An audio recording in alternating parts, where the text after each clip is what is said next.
నల్గొండ 10వ డివిజన్లో కాంగ్రెస్ బీజేపీ మధ్య ఉద్రిక్త పరిస్థితి నెలకొంది. పోలింగ్ ముగిసే సమయంలో దొంగ ఓట్లు వేయిస్తున్న కాంగ్రెస్ పార్టీ అభ్యర్థికి డీఎస్పీ శివరామ్ రెడ్డి సపోర్ట్ చేశారంటూ బీజేపీ జిల్లా అధ్యక్షుడు నాగం వర్షిత్ రెడ్డి చేసిన వ్యాఖ్యలు తీవ్ర దుమారం రేపాయి. ప్రశ్నించిన నాగం వర్షిత్ రెడ్డిని అసభ్య పదజాలంతో దూషించిన డీఎస్పీని సస్పెండ్ చేయాలంటూ బీజేపీ శ్రేణులు నినాదాలు చేస్తూ నిరసన వ్యక్తం చేశారు. పోలీసులు అడ్డుకుని బీజేపీ కార్యకర్తలను అక్కడి నుంచి పంపించేశారు.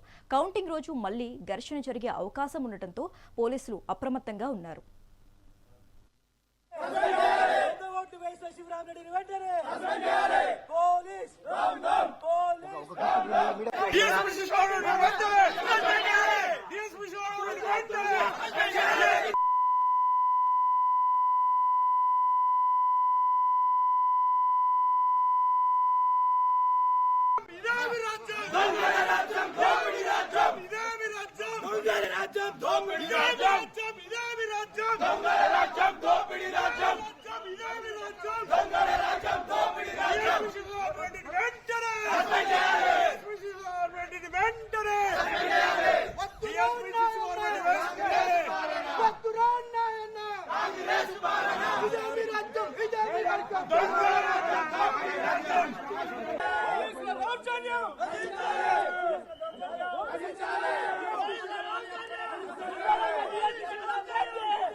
Police!